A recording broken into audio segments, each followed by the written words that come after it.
Just got them. Take one.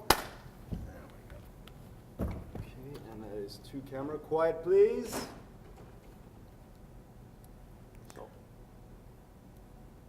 Hi, my name's Curtis Jobling. I'm an author and an illustrator. An author is somebody who writes stories. An illustrator, what do I do for a living? I colour in. Yeah, I make pictures. Doesn't sound like a real job, but it is.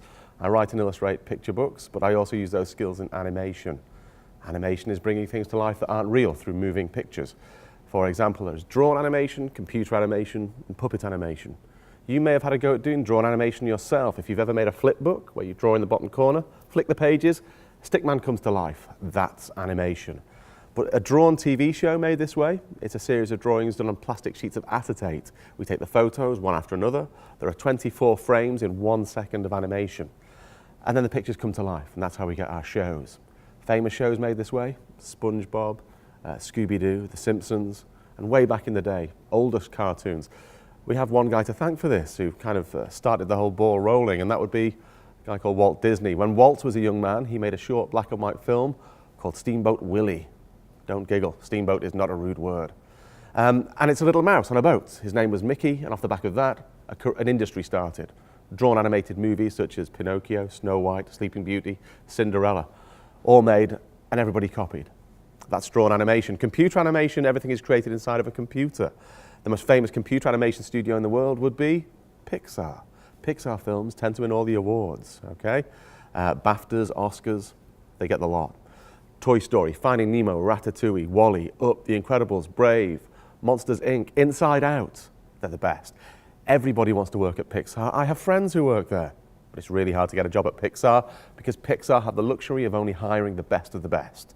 The best writers, the best directors, the best animators, and the best artists. If you're not good enough to work for Pixar, that's when you have to go and work on Shrek as punishment. Nobody wants that. The last sort of animation, the kind that's nearest and dearest and closest to my heart, is called puppet animation. Do not be misled by the word puppet. It is not a puppet on a string, high on a hill, sit a lonely goatherd. It's not that, nor is it a glove puppet where you shove your fist up a frog's bottom and work his mouth. It's not that. It's model animation. Sometimes it's called stop frame animation. Occasionally it's called claymation when your model's made out of plasticine. The most famous of which would be Wallace and Gromit, okay? They've won all kinds of awards. But there are other kinds of animations out there. There's a grand tradition of preschool shows made this way in my home country, in the UK. And there's also feature films, movies that are made this way, which are supposed to be for little kids, but it's big kids like me who get excited by them because they're usually quite dark, freaky, often funny, always beautiful. Films such as The Nightmare Before Christmas, Coraline, Paranorman, they're all done with puppet animation. I'm lucky. I work in all those areas of animation, but it is puppet animation I work in more than any other. And there's one particular character I'm known for more than any other, and that character is Bob the Builder. And yes, I'm very sorry. Designer, I'm the designer of Bob the Builder. Everything you see on Bob from day one, I designed it from scratch. It was a blank piece of paper. I had to design the characters, the world, everything that Bob interacts with. It could be a bucket, a spade, a hand grenade. If Bob needs it, I draw it, we build it, we animate it. Designing characters for animation and picture books, in my case, it's quite a simple story. It's not rocket science, let's put it like that. So for example, in the case of Bob, Bob has got a round head and an egg-shaped body. Okay? Does that look like Bob? Not yet. So we're going to put a line across there. That line would be the rim of his hat. There's the rim and there's the peak of the helmet. Then we do is fill in the blanks, okay? There's his eyes, there's his nose, there's his mouth, there's his ears, and there's his sideburns. There's his arms, there's his check shirt, there's his hands, so he doesn't drop his tools. There's his belt, so he doesn't drop his trousers. You don't want that in a preschool show. And there's his feet, so he doesn't fall over. That's how we draw Bob the Builder. One of the things you may not know about Bob, though, is this. When the moon is full, strange things happen. A transformation takes place. His clothes tear. And a thick, unsightly fur covers every inch of his short, fat, hairy body. Admittedly, so far, could just be a drawing of me. However, his hands become clawed, as do the toes on his short, fat, hairy hobbit feet. He gets a big, fat monobrow. His eyes become possessed by a furious fire, and hair covers every inch of his head, and his face, and his cheeks, and his jowls, and his chin, and his lip. The last thing to change is his mouth, which transforms from a happy, smiley mouth into a maw of razor-sharp teeth. a shining portcullis of deadly perfect ivory. Because as we all know, Bob the Builder is in fact a member of the Bee Gees. He's not, is he? He's a werewolf. That'll mean nothing to you, but inside your teachers should be crying. He is, of course, a werewolf. This smooth, seamless segue brings me towards a thing that I really want to talk to you guys about, and that's the Werewolf series, my fantasy horror series for middle grades and teens. And Werewolf came out initially in 2011. It was my debut novel. It was shortlisted for the Waterstones Book Prize. This is it, Rise of the Wolf. It's a dog-eared copy. That's because I read this book in schools and festivals all over the world. But it's fantasy horror. It's fantasy with a big F. It's horror with a small h. But as the series progresses, the horror stakes get ramped up along the way. And it's when it was first launched at San Diego Comic-Con in 2011, it was described by Penguin in America as Game of Thrones for teenagers featuring werewolves. Kind of a good description, although there is only the one werewolf, and that is Drew Ferron, our hero, okay? And Drew is a shepherd boy, 16 years old. His body is going through these strange changes at night. There's hair sprouting in the most unusual of places. It's not what you think, it's far worse than that. It turns out he's actually a werewolf. Okay? And it's his story as he's chased out of the frying pan into the fire across the realms, encountering all manner of werelord along the way. Lions, stags, snakes, there's hawk lords, there's rat lords, everything is represented in this world. And it's epic fantasy horror. The first book, as I say, it came out in 2011. There are 6 books in the series. It's epic fantasy horror. And it was also a lot of fun for me to write. My love of writing is born out of my love of reading.